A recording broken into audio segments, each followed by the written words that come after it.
Sir ఇంత పెద్ద విపత్తు అంటే ఈ కృష్ణానది ఇన్ని లక్షల క్యూసెక్కుల నీరు అనేది గతంలో ఎప్పుడూ లేదు. చరిత్ర దాదాపు 121 ఏళ్ల తర్వాత అంటున్నారు. సో ఈ పరిస్థితుల్లో చంద్రబాబు నాయుడు గారు ఆయన ఆ వయసులో కూడా అర్ధరాత్రులని అపరాత్రులన్నీ తిరిగి అధికారులతో పనులు చేయడం ఎంతవరకు అసలు చాలా బాగా చేపిస్తున్నారండి ఏంటి. ఆయన విషయంలో చంద్రబాబు నాయుడు గారి విషయంలో మాత్రం ఎలాంటి ఇది కూడా లేదండి. అధికారులతో కూడా ఆయన నిద్రపోకుండా అధికారులను కూడా నిద్రపోనివ్వకుండా చాలా యాక్టివ్గా చేపిస్తున్నారు సార్. కానీ సార్ దీన్ని కూడా ఈ రోజున రాజకీయం చేస్తూ జగన్మోహన్ రెడ్డి గారు బుడమేర గేట్లు అంటారు, అదంటారు, ఇదంటారు. కానీ కనీసం ఈ పరిస్థితుల్లో ప్రజల గురించి ఆలోచించి మేము కూడా మీతో కలిసి సహకరించి పనులు చేస్తామని చెప్పాల్సిందే పోయి ఆయన వ్యవహరిస్తున్న తీరు ఎలా చూడాలి సార్? సార్ ఇప్పుడు 2019లో జగన్మోహన్ రెడ్డి గారు ఎక్కారు కదండి. 2020-21లో వరదలు వచ్చినాయండి. వస్తే కనీసం తింటాకి ఒక్క బిస్కెట్ ప్యాకెట్ కూడా ఇవ్వలేదండి. అసలు మామూలు భోజనాలు వదిలేండి. ఇవాళ ఏదో వచ్చి పెద్ద కబుర్లు చెప్తున్నాడు జగన్మోహన్ రెడ్డి గారు. ఆయన ఏంలో 2 సంవత్సరాలు వస్తే ఆయన ఏం చేశాడు చెప్పానండి ఏమండి? ఇవాళ వచ్చి అది చేశారు ఇలా మునిగిపోయిందని వచ్చి ఓ పెద్ద చెప్తున్నాడు. నేను గోడ కట్టబట్టి అందరూ సేవే లేకపోతే ఇదేండి. ఇదన్నీ ఎప్పుడండి అయింది? 2016లో స్టార్ట్ అయిందండి ఇది ఏంటి. తర్వాత గవర్నమెంట్ మారిపోయిన తర్వాత దాన్ని ఈయన కంటిన్యూ చేశాడు. కానీ ఈయన స్పెషల్గా వచ్చి ఏమి గోడ కట్టించింది ఏం కాదండి. దాన్నే రన్నింగ్ చేశాడు. దీన్ని రెండు విభాగాలుగా ఫేజ్ 1 అని ఫేజ్ 2 అని 2 సార్లుగా కట్టారు సార్. ఫేజ్ 1 చంద్రబాబు రామోహన్ గారు అయ్యంలో ఎవరండి చంద్రబాబు నాయుడు గారు ఇదిలో గద్దె రామ్మోహన్ గారు కట్టించారండి ఫేజ్ 1. ఫేజ్ 2 వచ్చేటప్పటికల్లా గవర్నమెంట్ మారిపోయింది. దాని ఇదిలో అదే కంటిన్యూ చేస్తూ చేశారండి. ఈయనేదో కొత్తగా చేసింది ఏం లేదండి. దీనికి ఏంటంటే ఈయన హైలైట్ చేసుకున్నాడు. నేను ఇది చేయబట్టి ఆ గోడ కట్టబట్టి వీళ్ళంతా సేవ్ అన్నారు లేకపోతే లేదు అన్నట్టుగా చెప్తున్నాడు సార్. ఇప్పుడు ఆ పార్టీ సంబంధించిన వాళ్ళు ఎవరైనా సరే ఇప్పుడు 4 రోజులు ఇక్కడ ఉంది.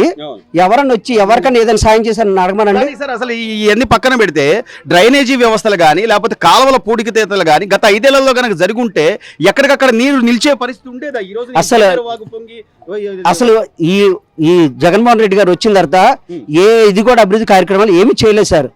ఏంటి ఏదో జనాలందరికీ ఏది 5,000 ఇచ్చాను 10,000 ఇచ్చాను అమ్మఒడి ఇచ్చాను ఈ చెప్పుకోవడం తప్పించి ఆయన అయ్యంలో ఎవరు కూడా ఇదిగో ఈ పని చేశాను అన్నది ఏం లేదు సార్.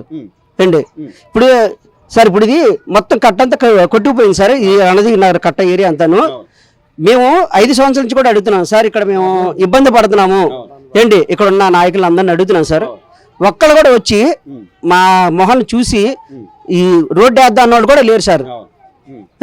సో గత కొద్ది రోజులుగా సార్ ఈ 3-4 రోజుల నుంచి చూస్తే కొన్ని లక్షల అవుట్ఫ్లో తగ్గింది, వరద ఉధృతి కూడా తగ్గింది.